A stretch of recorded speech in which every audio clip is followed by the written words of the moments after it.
Recall that for Hegel, spirit is the engine of world history. Spirit actualizes itself throughout the course of historical events.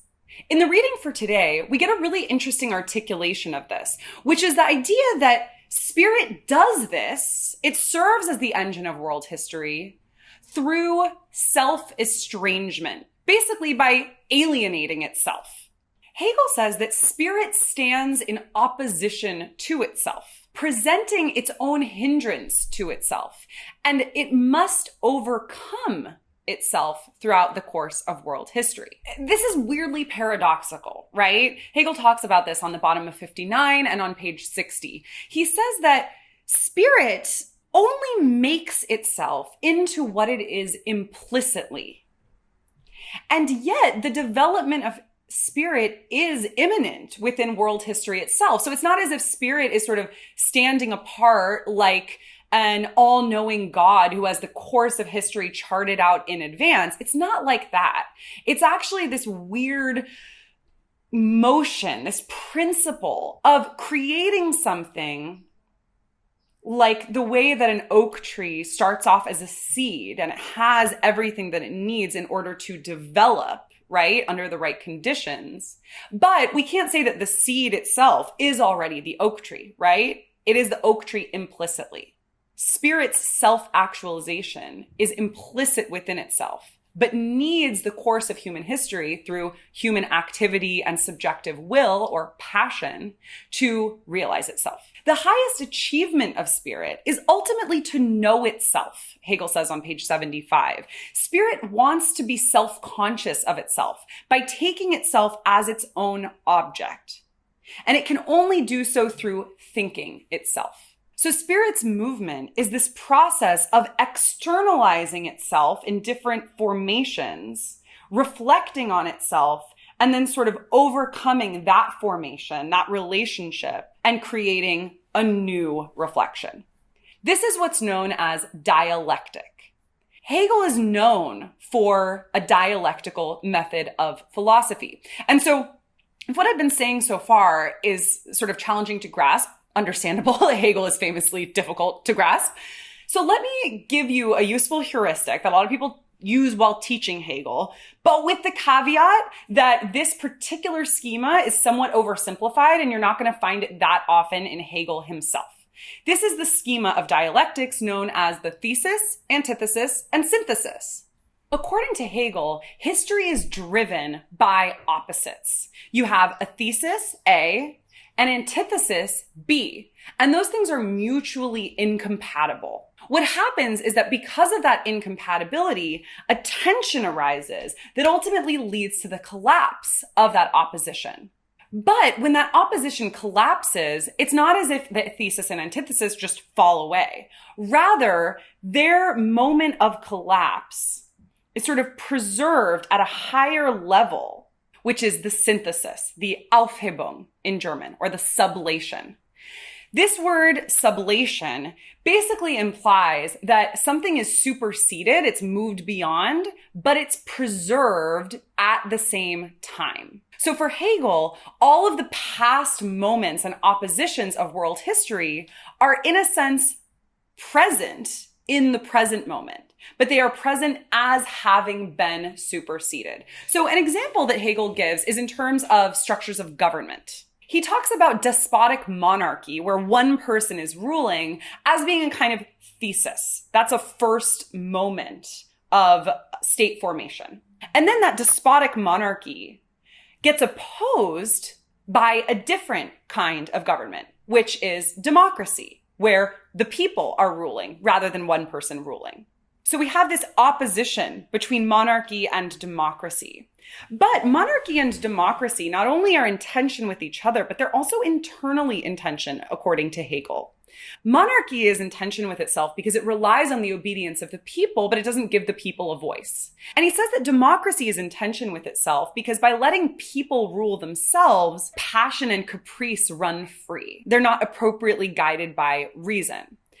So we have a thesis of despotic monarchy and an antithesis of democracy, and Hegel says that these collapse because they're both in tension with themselves and in tension with each other and lead to constitutional monarchy, which is basically Hegel's ideal of government. Here he thinks we have the rule of the people through a constitution, but then we also have a single person ruling who is paradoxically, by virtue of being an individual, representing everybody, and that's the monarch. This is far from the only example of a thesis, antithesis, synthesis structure, but it is one that comes up in the reading for today.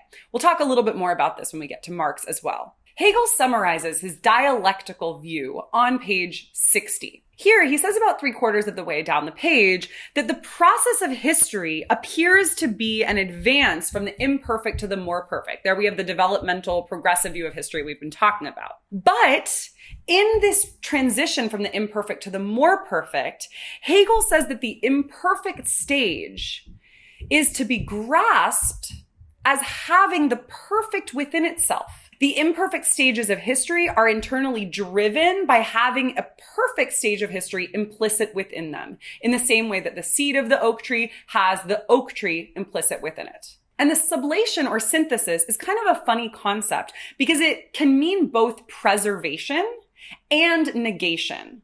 So the tension between opposites is negated, right? It collapses, as we said, but it also is preserved. It had a partial truth to it that persists into the present. On page 60, Hegel talks about stages in the development of spirit. And he says that we first go from the immersion of spirit in natural life, right? So spirit is just completely implicit within nature, to a second stage where spirit emerges into consciousness and freedom. But even that second stage of emerging into consciousness and freedom, gaining a certain reflective dimension, right? Spirit is able to reflect on itself, is not the end goal. Ultimately, these two moments, which we can even think about as the thesis and antithesis, get sublated into a third stage, which is spirit in its universality and self-consciousness. Here, spirit unifies the subjective with the objective and becomes fully free. Now here's where it gets pretty colonialist. Hegel talks about the Volksgeist. Remember, that's one of the principles that I mentioned in my video for last week. The Volksgeist is the spirit of a people. Hegel says that spirit works through individual peoples at individual moments of time, such that certain civilizations have a world historical role to play before then passing away. So for instance, the rise and fall of the Roman Empire. The Roman Empire had a historical role to play on the slaughter bench of history and its increasing self-actualization of spirit into the idea, but then eventually its time was up, it decayed, and then was gone. The Volksgeist, or national spirit, spirit of a people, is only a particular phase of world spirit, Hegel says on page 82. Individual civilizations culminate in a particular thought or notion, right? A particular civilization has a kind of lifespan, according to Hegel.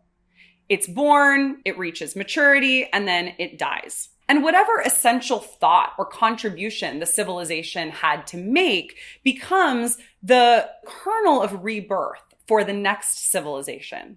Hegel likens this to the image of the phoenix. And he says that the image of the phoenix comes from Asia, but because Hegel is extremely Eurocentric, he thinks that literally the culmination of world history is in Prussia in his time of living. He says a Western version of the phoenix is better because it's not just that the phoenix is reborn, but the phoenix is reborn as a purer and more spiritual being. Page 76.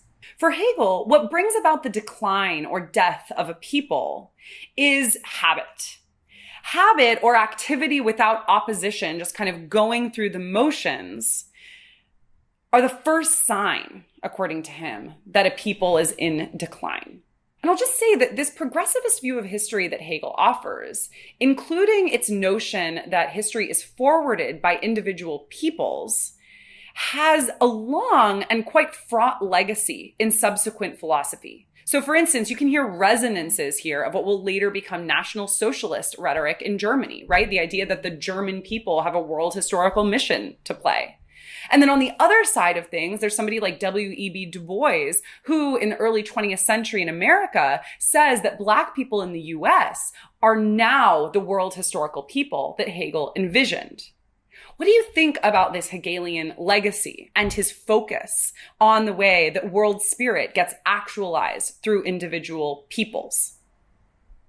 And what in general of the progressivist or teleological notion of history, that things are always getting better due to an immanent, intrinsic law within material conditions of the world?